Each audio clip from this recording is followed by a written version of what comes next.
Yo, this is Icicle, welcome to my studio. I'm gonna talk to you about making music, the way I make music a bit. I've got a new album which is out now, Entropy. The single of that was a tune called Problem and a tune called The Edge. The Edge is a tune I've chosen just to run through quickly, just to explain how I worked, and mostly in this specific project here, which is sort of the final version, final project before mastering. Just show you kind of the different elements I have in here, the way I mix, arrange, balance stuff out, that kind of stuff. I think the first thing to tell is that at this stage, a lot of the stuff, a lot of the music is printed as I bounce in place or whatever. Also, a lot of the drum samples and some of the mids and the basses in here are sort of sounds out of original sessions where I just sort of go in on creating sounds and then just sort of use them in a tune later. So in that sense, this project, for instance, doesn't have very full-on detailed sort of a drum project. Like, you know, the drums are just sort of my printed drums, kind of used and rearranged. Basically, the way I have made this tune, how I usually start making tunes, is sort of to create this first 16 after dropping, create the drums, the bass, the different grooves and rhythms there. If I just sort of solo the first 4 bars, there's a crash on the drop. I'm just going to turn it off so we don't go crazy. Can hear a little bit of vocal there as well. As you can see, this is a kick channel. It's just totally I mean, I put it in mono. Actually hear it neck a little bit. But it's totally clean. It's run through to bus 1 here. Which is the kick and the snare bus, sorry. So that just goes in clean. That's the kick, that's already, you know, it's already layered, everything, you know, so this is a kind of, you know, ready to use sound from something else. Then here, this channel is the snare. This was, by the way, one sort of bounce kick snare, and I cut them up, put them on different channels, so that I could make the kick mono, which is not super essential, I guess, because the bottom end is already quite narrow on that, but I've made it mono anyway, I guess, just to get a little bit more punch out of it in this case. And this is the snare. The snare's got like a little bit of peak. You can see I massively emphasized the bottom harmonic, which is, if you look over here, Vic Zengo's fan, which is like the analyzer I use for most of my stuff. There's an incredibly low first harmonic there, and I have emphasized the second one as well a little bit here at what is it, 250 Hertz. Just a little bit of definition. I use the channel EQ, by the way, here, which I don't actually usually do too much because it's a little bit coarse. I usually use fab filter stuff for this, but we'll get to that later. I guess this is just a slightly lazy quick thing that I did. But that's just little touches. And then I've used this, the enveloper, which is a Logic standard plugin as well, just to emphasize the attack transient a little bit and just to shorten it a bit. If I turn it off, it becomes a little bit flatter, the end of it is a little bit, you know, it just sort of drags a little bit. This makes it much tighter, and the beginning, you know, the attack transient is just, it's a bit sharper, and the end is a bit more controlled, basically, just because I wanted it tighter than I originally made it. But that's, you know, small touches, really. Also, what you want to, like, one thing, when you, this snare drum is a combination of a hyper-sampled snare and FM kind of underlay, stuff that I'll go into more later, but what you can hear maybe already really well is that before the snare actually hits, it has a tiny little, sort of a bit of white noise leading into it, which creates almost like a snap effect, which is like a really great trick to emphasize your drums more.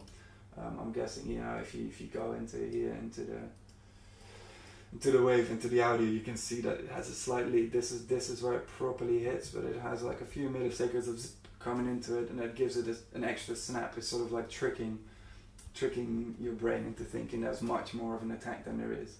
About this snare, the way it's layered, what it's made up of, when I say a hyper-sampled snare, it's a type of instrument.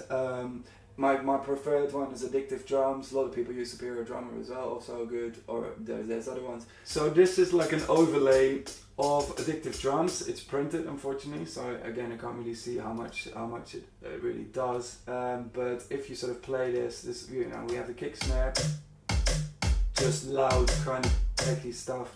Then over the top, this is a hi-hat, a little bit of a snare, little transient, to be fair, not really necessary here, I guess. And just a hi-hat. So, you know, you have those three together already. Starts turning into a bit of drums, and here a bit of an unholy thing to do, but a little bit of white noise over the top of the snare. Especially this tune has almost no percussions, maybe a little bit boring in that sense, but you know, then a bit of white noise over the top just fills up the higher frequencies a bit. But this tune is all about the rhythm and the kind of syncopation of the bass line and that coming really through, so not having almost any percussion, I think is quite a major part in that. Then that really is kind of the drums. It seems very small amount, even for my usual, you know, kind of project setup. There's very small amount of drums. Usually have quite a bit more percussion. This is the main sort of bass. It's made in FM8. It's very hard, sort of muddy kind of stuff. Also, this, like, you know, this is printed just because of the sort of arranging state. I'll just have this printed. Also, FM8 is a bit temperamental when it comes to sort of phasing and stuff like that. So FM8 is never a bad idea to actually bounce. But that really does, you know, it has like a little pitch transient sort of on the pitch envelope on the first hit of the bass. So you hear that doo. It gives it a lot of definition. Then that hits with the kick,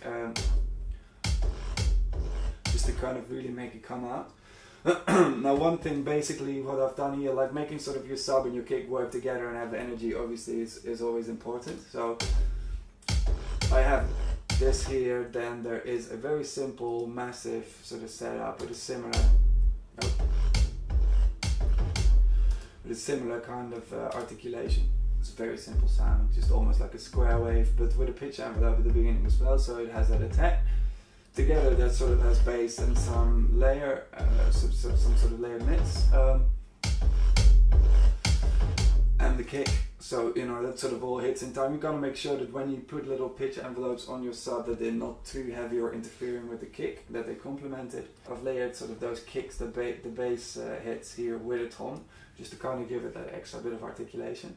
The idea is just to layer toms with the sub, just to kind of give it a bit more attack and a bit more sort of identity. So basically, in this case, I've left the pitch quite the same. You know, usually I play that a bit, and the pitch envelopes are not in this case. I just made it quite short in the envelope here. So this is the envelope. So it's fairly short. It's got a little compressor setup, a bit of EQ, but it's all fairly simple and not a whole lot more. And that just sort of articulates the bass hits a bit more, so, you know, it just has like a little bit of standout. I've used a bit of alloy on this. This is transient shaper, just to make it. Let me just sort of listen to it. So, just to make it really sort of that kind of. It has almost a bit of a flat but really pokey hit. So basically, what I've done is used it in multiband mode. So we have 3 bands of sort of attack and release transient shaping.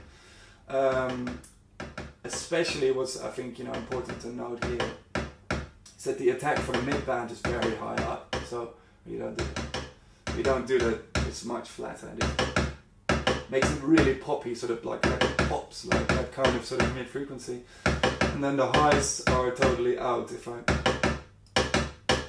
It just makes it super short, not too much of the super sharp top end of it, but roughly there, so we have like kind of really quite a lot of mid sort of pop when you play that all together.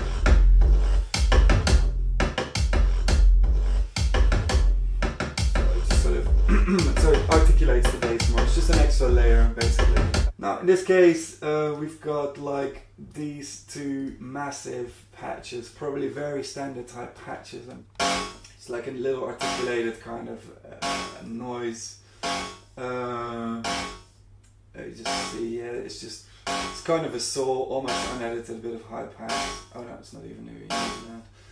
very much. It's got a bit of sort of a cheap distortion, but really it's just, you know, it's a saw with a little bit, you know, a bit of noise over it. Very, very simplistic, I guess. And Space Designer, this is something I really love, and I do it on a lot of sounds. And what this is a super short reverb, so a very, very short sort of impulse, sort of click in there.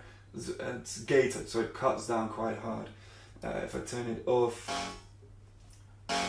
it's just relatively narrow. When I turn it on, it just introduces quite a lot of stereo width. So it's literally like it's been played in a small box or something like that. This is just a good way to this kind of sort of mids or percussion to kind of make them much wider in the mix, is something I really like to do. That's really the basic sort of the foundation of this tune. So it's very little, not a lot going on. But most of the technique that's in there, in the drums and the bass, is stuff that I'll come back on because that's really generated in separate projects. We have a couple of bits of audio here, like for instance, this sound is quite sort of like, it's one of the sort of like the more sort of kind of standout hits, and they're just audio in this case. Those two, what they basically are, which I can't show you in this project very much, but this is something I made in the Virus. So I just had like a day just messing around with the Virus. It's a very long sound, probably, if I play the whole thing. That's like just sort of like a kind of a, sort of a modulated sound from the Virus. What I've done with this particular sound is kind of stretch it out and kind of edited a little bit of meta synth, which is a standalone kind of synthesizer program where I did sort of some spectral editing, kind of messed up the harmonics of it a bit. That's how you get that sort of digitally sound, sort of digitally, sort of kind of cheap plasticky sound that it has a little bit. And I just put here, this is a bit of a dodgy thing, but because of this sound being quite digital and sort of grainy, sort of works, put like a pitch shift on it here. You can hear that sort of grain, but it's kind of working for this sound. Usually this is just, it's not very clean, it's not very tidy. See, the second one is just the same thing with a different pitch shift on it. Obviously I could have just bounced this sound down and loaded it into Contact, is what I do a lot, but there'll be a different sound later where I've done that. This is a bit quick, a bit of a straightforward way of working. So yeah, those are just those two kind of sounds. Then, well, I just had here on the job a very simple white noise crash that I've made in a different tune. Which is just this very, very simple kind of stuff. This is an extra sound, just for the first to sort of emphasize. Just see if we can hear that.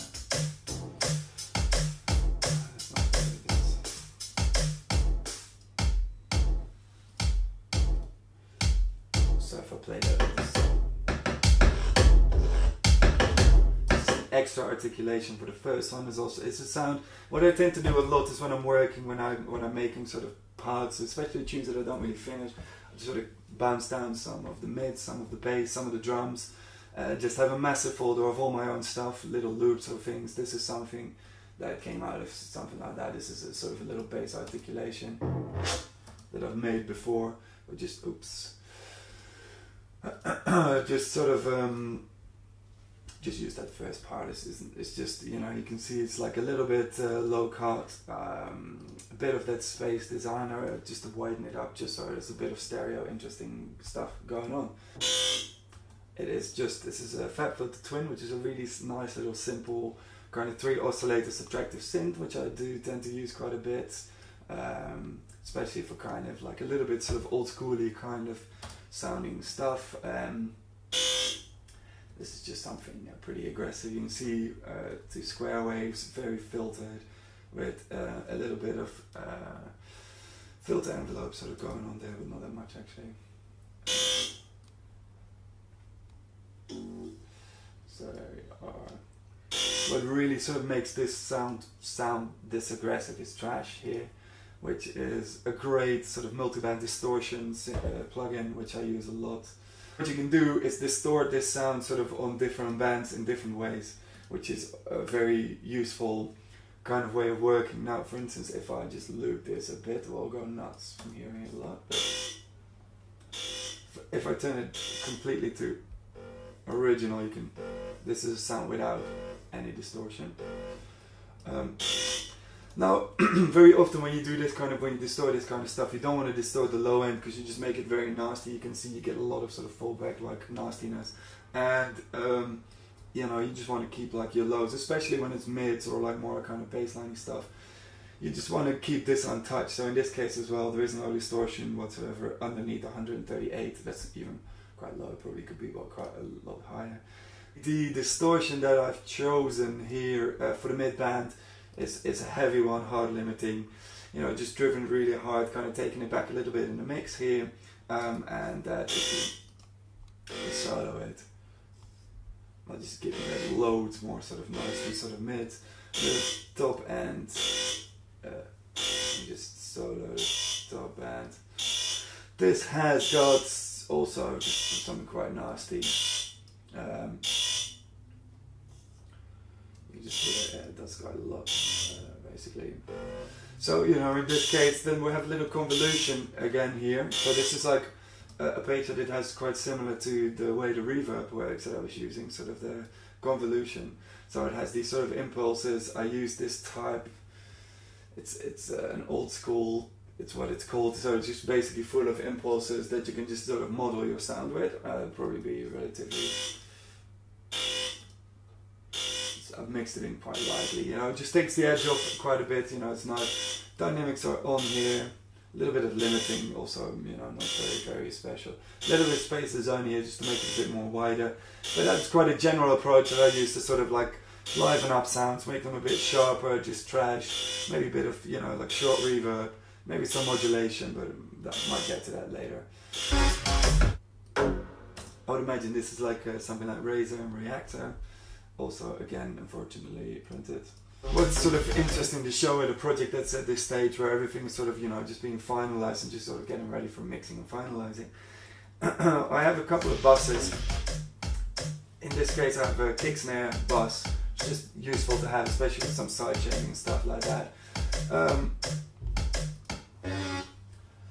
Then here, this is a bus that sort of feeds some of these mids, which are being very heavily multiband limited, just to sort of bring out some of the mids and whatever. I guess when I was sort of not having this bus, I felt like the mids perhaps are slightly out of balance, and then you can EQ stuff in. But what I really like is just to slam it into a multiband limiter.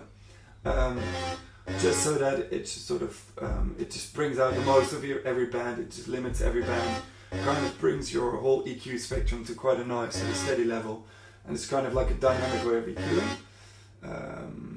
We have a little bit of sidechain on this, I guess, here with the kick and snare, which is just sort of so those mids have a little bit of space to kind of work with. Every time the snare hits, and these sort of those whiny sounds, they're in the same sort of frequency bands. So when the snare hits, I want them to duck a little bit, just so that the snare comes through. The snare is sort of supposed to win. The snare's got like the priority over the rest of the stuff. Just in terms of setting up a sidechain, here I used, in this case, I've used a standard a compressor, Logic one. To use the Pro C would be, FabFilter Pro C is something I use quite a lot as well, but in this case it's maybe nice and straightforward, simple. Very short attack is what you want on sidechain, but not zero because it clicks. So I've got 1.5 milliseconds here, 40 milliseconds release, which is very fast, super high ratio, high knee. I want the detection to be peak, so it's more responsive if it just sort of reacts to peaks rather than your mean values, your RMS. Chosen my bus 1 as my sidechain input, and just set up the threshold. You can see it ducks 10 dB. It's it's quite a lot, but it's very fast, very responsive. So it just quickly gets the mids out of the way when the snares hit. It's pretty straightforward, really, I guess, for a sidechain. Good. So this is the bass and the mids pretty much all together. What I've done here is with a bit of Pro Q, I put some extra bass in because I guess I felt it was lacking, and I put a bit of extra definition. It's typical when you feel your stuff is a bit flat, around 3K, bit of a peak. It's just typical, just more definition, a bit more sort of, you know, brightness to it. It has here. This is kind of something that does quite a lot in this case. It's a Fab Filter Volcano filter. It's just a low pass filter setup. It's quite closed, but what I've done here is a quick sidechain input. So I put sidechain on the filter. If I turn this off, it'll probably be much messier. You can hear everything's much more open. All the sounds are like fully open. So I just filter this close, low pass it close. Now I have here audio 8, which is a channel here underneath all these sort of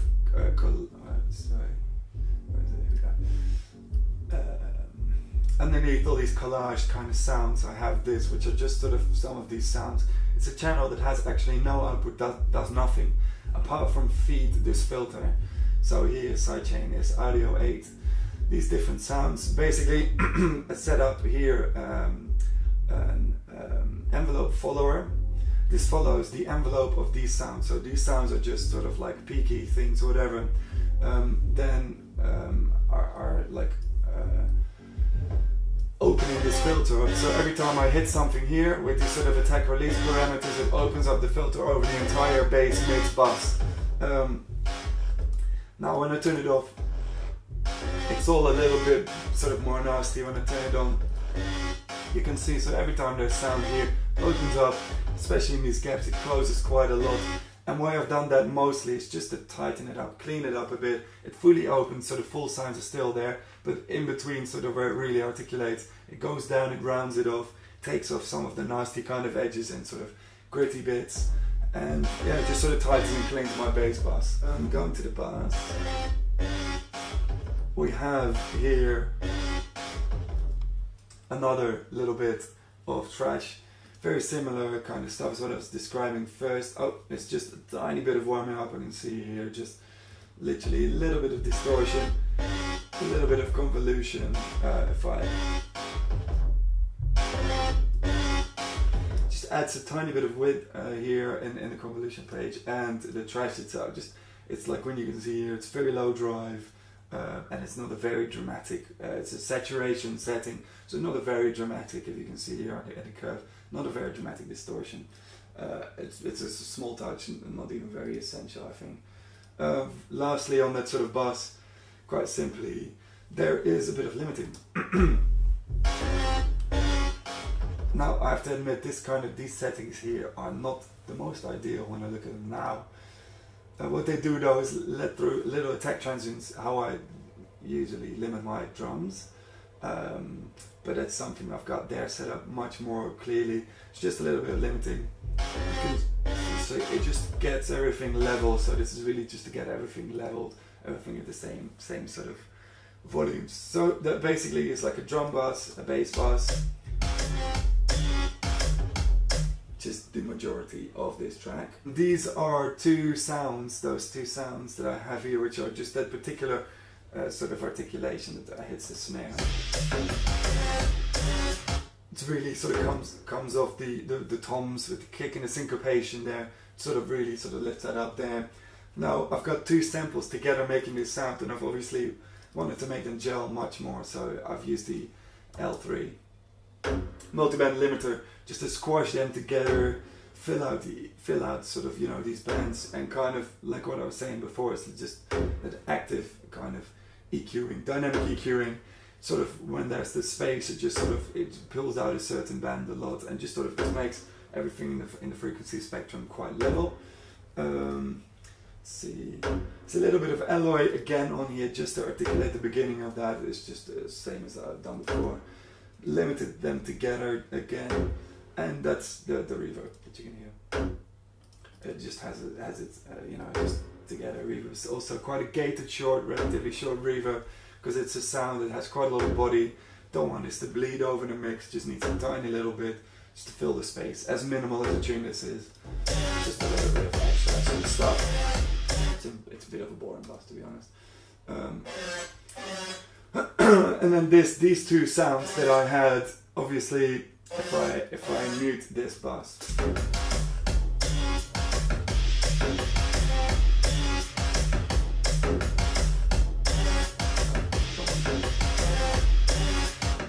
that's like an extra layer over the top of those those quite sort of forefront stabs. This is like at the sounds itself, those two sounds, they're going to that bass too, just cleanly mixed, kind of sitting into that sort of, you know, filtered bass channel that I had set up there. That's all good, but I felt like it wasn't alive enough. It was a little bit too static, and especially as those mids need to come out, you know, just sort of really kind of grab you. Also, I've sent them to bass 16 over the top. Now, bass 16 is just sort of a mid-layer bass effects, basically. So this is quite an interesting bass to show, I guess. First of all, I ran this through the effects section of Absent. Let's have a look. Very simple. with basically with Absent, you've got like obviously also 3 oscillators here, but you can also use them as audio input. So it's just, you know, where you choose your, you know, your singles, whatever, sample, granular, you just choose audio in, and then you just you know, select input 1. It's a mono. Then it runs really through only 2 things here. One wave shaper here, which is a type of distortion. That sort of models after all these sort of preset waves. It just sort of really grits it up in this case. And then after that it runs through the etherizer, which is this type of effect really that just sort of it just puts like instances of itself over the top. It's kind of like, it's a very granular type synthesizer. It is type of a granular sort of reverb type effect. It's only wet because it's a bass where I just want the effect signal, so I don't need any of the dry signal. I just, you know, I just want the wet, the kind of cloudy, sort of grainy sound that it does. So this is like distorted, grain, sort of stretched a little bit, and that gives it the kind of weird, different texture to the original. I can see there's a little bit of filter going on again in the same way with the envelope following, so it makes the same articulation as this bass bass. I seem to have cut the low end out, it's pretty standard here. Limited together. I enveloped it slightly weirdly, but I took some of the attack and the release off. But guessing it's a little bit nasty after the wave shaper. It clicks a bit at the beginning and the end. Just a little way of cleaning that up. And again, a little bit of snare stretch to widen it even further, especially as this is a mid layer over the top. It's that's all that sort of happened in this case. So it just gives it an extra bit of sort of layer texture, and that's pretty much it in terms of bassing. So again, this is a really simple project. Also because my drums and a lot of my bass is already so processed, they kind of, you know, like if you want to do all your drums in this project, then bass them, have a very specific drum bass. That stuff has already kind of happened in different projects, so we'll come to that later. So sort of getting to the master bass. This is really where it gets more interesting with this project. As I said, all of it is already a little bit set in stone here. You can't see very much about my approach, but what this project really is about is the master bass. This is the final stage. Now, let me just turn off what I have on here for a moment. And obviously, I'll feed it in very loud. Just so if I just completely sounds not too bad, to be honest. Massively over, press factor is not very high. You can see it. So when I take it completely out of the red, minus 23 dB, you know, we have a very pokey tune that, you know, you can hear the transients of the drums in the because I've emphasized them so much earlier on. All that stuff I was doing, the transient shaping is giving me really loud transients. Now you kind of sort of feel like, why did you do all that stuff, and you limit them out, but the trick is I'm not really limiting them out because I set up my attacks to allow for at least 10 to 12 milliseconds of nothing, where you have like this really loud sort of almost clicky type pops before all your drums, and it gives it really nice definition, making them cut through more. That'll be the limiting later on. What I've done here first though, the first plugin I have used is the Brainworks Saturator. Now this is a 3-band saturator, so you can saturate a little bit, you know, it's like just kind of fill it up a little bit, but what's really good about most Brainworks stuff is the mid-side nature of working with it, and you know, just control your mid-side mix when you get to this stage, to control your mid-side signal is a really important thing to do. You know, you get the most loudness out of it and the most interesting mix when you control this well. What's first of all, what's awesome about this thing is like every parameter you change, it has this sort of solo mode where it just, like that band, that mid or side signal, it just solos what you're doing. So for instance, if I'm going to do, for instance here, turn up my side signal, the entire side signal, if I turn it up or down, when I'm doing it, oh sorry, it doesn't do it here now, but like you can just sort of solo it here. So this is all the side signal that I have left in this. This is just the mid signal. Mid signal and side signal are, you know, it's just another way of looking at what sort of stereo information there is. You have left and right, or if you make sort of a transformation to that, you can obviously add them together and subtract them. Adding them together will give you a mono signal or mid signal. Subtracting them will give you a side signal or different signal between left and right. And editing those means that you can control very well the stereo amount in your track, more than if you're just editing in left and right. It's actually bit of a smarter way of looking at audio really than left and right. So what I have basically here is fairly untouched mids and highs monos. So these are all the highs sort of mono. These are all the mids mono. You can set up your bands here. This is a really interesting little thing. It's a mono maker, that means makes everything underneath, like in this case 182 Hz mono, which is just a nice and clean thing to do, just to make sure that everything in the low end is mono. The main reason why you would want your low end mono is because it makes it louder. If you have out of phase sounds out of two speakers, then they won't add up. Obviously, you know, with a room and in the club it all doesn't matter that much, but if you have too much, obviously, phase problems in the low end, and you have somewhere where people play the mono or through like laptop speakers, it might disappear. Just to have that controlled in phase, you know, it just makes stuff louder, generally cleaner, and more able to cut to vinyl as well, if you still care about that. Obviously, because I have the out signals a bit down, it sounds a bit quieter, but mostly what's hard to note, unless you're in a studio or when you're wearing headphones, is the fact that I've widened the mid signal and I've narrowed actually sort of the bottom end of this. You know, what I was saying, like the mono, everything under 182 is mono.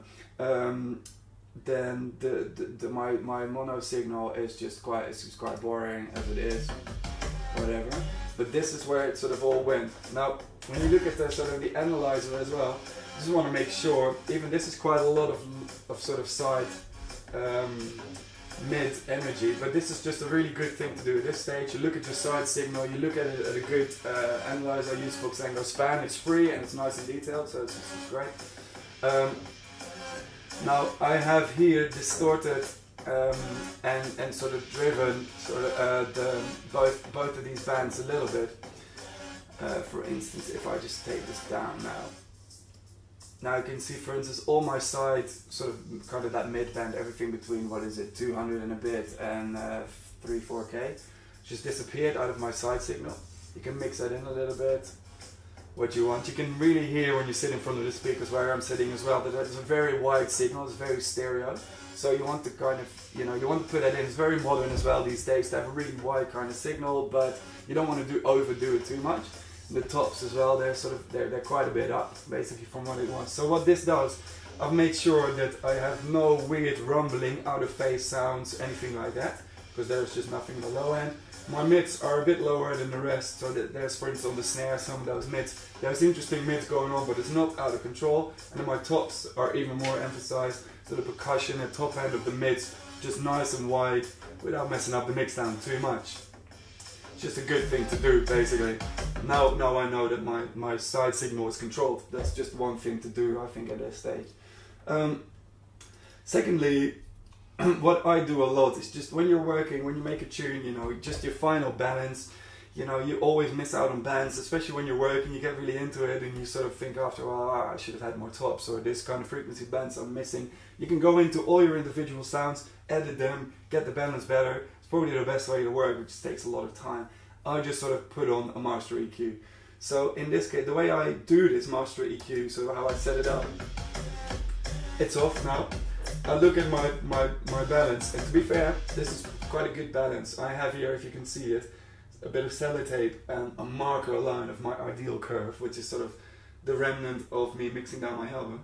You can see this is just sort of span, like, you know, you want stuff relatively level, sort of straight, but I find sort of the tunes I like, they have a touch more sub, touch more highs, like around the 400 there, touch sort of down from relatively level, but that's obviously quite EQ specific. If you look at the EQ analyzer and differences already, that looks quite different. So, you know, obviously you got it. I think one thing that's good is to have like an analyzer running all the time, one that you always use, stick to it, learn it, listen to other people's tune through it as well, see where you can peak out with certain sounds, just sort of, you know, you have to make music by ear, but this is just a nice little, you know, sort of a little backup. You go, sometimes you say, you go like, oh, it looks like not enough highs compared to how I usually work. You put them in, you go like, you know, I knew I wasn't here, you know, there was something missing or something like that. So I think that's definitely a good way to work. Now I use the Pro Q2, which is awesome, just to use my master EQ in this case. If I bypass it quickly, you can see here everything is relatively level. I would want a little bit more bass. I can see here the snare pokes out above where my bass does. For instance, the low harmonic of the snare and the high harmonics of the kick. So I want more sub in this. You know, I put a bit more high in it these days. It's just quite modern, just to have more and more bright mixes, it just seems. So I've done that. I've got like a peak of 3.4 dB at, well, we can see that it's between 40 and 50, maybe a bit up even. So it's at 57 roughly, but it's quite a wide Q. So just look at it. It brings out a little bit extra. I put a really broad, sort of, you know, just the kind of a peak that starts like from 1K, just all the tops, bring them out a little bit more. And that's really it in this case. I have to say a lot of the tunes I do have much more dramatic EQs than this, or you have, like, you can really see like certain harmonic from your snare is just not really coming through even though you want it. You can put it on there. I know it's all quite coarse, but it just seems to work, especially with such a surgical and clean EQ as the Pro Q2. Might be an interesting stage actually to add a low cut as well. I didn't do that here, not really sure why, but if I put a low cut on, you have on the Pro Q2 incredibly high dB per octave sort of ranges or cut sort of slopes. You can, you know, you can't even really see it. I don't think it really does a lot in this case, considering my sounds were pretty well controlled. You know, you can definitely get rid of anything underneath 25 or probably more, I would say. But in this case, it's not very necessary. It's obviously good sometimes to look at here and you see in that sort of everything underneath 30 Hz, if you see anything weird peeking out, or when you're working on synths, you see little peaks here that happen sometimes at FMA, you have to really make sure you cut them out because they can really mess with your stuff. It's just almost inaudible low frequencies. You have to check at this stage that there aren't any. Then we get to the limiting, which is kind of the special moment. This is where it needs to sort of make sense. Use Pro L is like, it's my favorite limiter at the moment, has been for some time. This is quite a standard way of setting up my limiter, because I limit, like, I think about my beats the most when I'm limiting. The beats need to articulate, the rest needs to sit well, but the beats need to articulate. So these settings are relatively standard, because, you know, the articulation of my drums doesn't really change very much. The attacks and the releases of them in drum and bass, any tune, are very standard. So this kind of stuff is pretty universal for drum and bass, at least. Unless you're going to do some funk stuff or whatever, this stuff works. First of all, Pro L has 4 different modes: transparent, punchy, dynamic, and all round. For this stuff, I like dynamic. They're kind of based on different types of limiting, sort of where they're more like old school, analog or digital, whatever, cleaner and dirtier. Dynamic is quite dirty, so when you start pushing it too much, it actually distorts. So, you know, it's not a complete clean limiter. It actually, you know, can mess up your signal as well, which is quite nice, because when you push it too much, you can hear it. You're over limiting anyway. The look at needs to be at 0. I don't want it to sort of like compensate for any transients coming in. This is essential. If you don't do this, it won't sound right. I want an attack of about, in this case I have 11 milliseconds, 10 to 15 max, because it's an amount of time where your ear cannot distinguish between a click and between crackle. So if you have a sound that's like just white noise for 10 milliseconds, it sounds like a click to your ears because they're not fast enough. If it's longer than that, it starts sounding like crackle. That's like audible distortion, like nasty drums. But to this point, I have a tick at the beginning. So what I'm doing basically with this, I limit quite hard, you'll see in a minute. I have almost no release as well, 26 milliseconds, basically nothing. Very linked, because I don't want any phasing in the limiting or whatever, so totally linked. And what happens, my overemphasized drums, as you could hear in the clean signal, come through.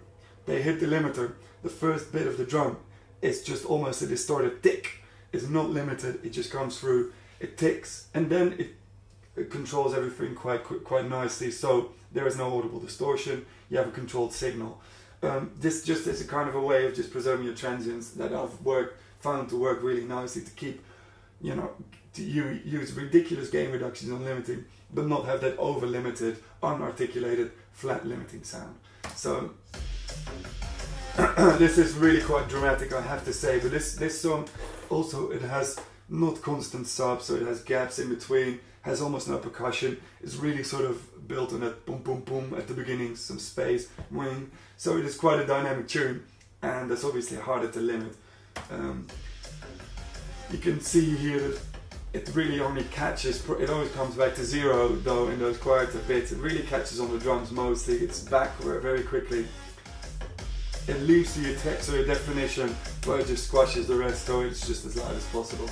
It's just the way that, you know, I found I get the most out of these types of mix downs. Now, one thing is like, I'm looking here at my spectrum. I quite like where it's all sitting. It's really quite level with what my sort of ideal curve is. Here it has some statistics, clippings, interesting, but crest factor as well. Crest factor is one thing you want to look at when you're mixing. It means just headroom, measure of headroom. It's basically the ratio between your peak signal and your RMS signal. So my peak signal is 0 here because I'm peaking out massively limited. The RMS is the mean value of my tune. It's the sort of the average energy that's in my song. Now the difference between that is headroom, and when I'm limiting, I am squeezing out headroom. So the smaller my crest factor gets, the louder my tune is, but the less dynamics I have. Now for really loud, especially drum and bass songs, if you can get a crest factor of 3, that's pretty pimp. 4 is pretty decent, 2 is really serious, but you can really over limit it. So that's kind of an ideal. 3 is something I aim for as an ideal, but you can't sometimes really get there, especially with such a dynamic tune as this. So this is where I'm sort of getting to now. Obviously those crest factors, they only work with beats, bass, dropped. For instance, if I play it from the intro, obviously there's energy there, it will average over longer periods and it will drop down. So I've got 3.3, which is fine. This is a really loud mixdown, a mixdown that a mastering engineer can't really do anything about anymore. So you will want to turn back this limiting a little bit if you want to get it professionally mastered, or you can just believe in yourself and say like, no, my master is the master, and then this will do. What I did do in this case, because I wanted to get it a little bit louder, I guess, is put a tiny little bit of second stage limiting on it. Now this is kind of an interesting thing to do sometimes if you want to squeeze a little bit more out of you want to squeeze some dynamic sound, really just make it a bit louder. It's a dangerous thing to do, and it's a little bit, you know, you can very easily over limit. But I've limited here all my transients to keep those sort of, that articulation there and whatever, and there's a limit to how much you can squeeze it then. If I then put a second stage of limiting on, and this obviously looks at the peaks coming in, but it won't look at those massively emphasized peaks from before, those emphasized drums that I have. It will look at the peaks of this limiting, which is already much more level signal, so this won't be so dramatic a limiter. Now also what I've done is set it up as all round, you can set it up as transparent, something not as intense limiting style. I've actually given it some look ahead. It will take the edge off a little bit, make it even more round and transparent. You can see you have no attack, so that means, and no release, it just means it's a super responsive leveler, basically, with everything limited and just a tiny type here of a dB. You know, if I had sort of 3.3, now I have 2.7 crest factor. It's quite what you would expect, considering I have almost a dB of sort of like a gain of like sort of threshold, more or less. If you just overemphasize it, but you can see now, you take the crest factor all the way to 2. So this is just over limiting basically, but sometimes you just have too poppy kind of a setup. You have to work with that poppy kind of poppiness of your drums, get that limited first, control that, and then squeeze the whole thing again a little bit. The main difference for two-stage limiting being that the second limiter will not look at the original very peaky signal, but will look at an already more leveled signal, and will sort of be a little less dramatic, kind of, you know, an extra little bit of limiting. It's just a, you know, so a bit of a last resort way of working, but it works, you know, for me. Definitely when you're doing this kind of stuff though, and you don't exactly know what you're doing, you're gonna get an angry phone call from your mastering engineer, so keep that in mind, basically. But that would be a master bus, you know, the basics of it. Alright.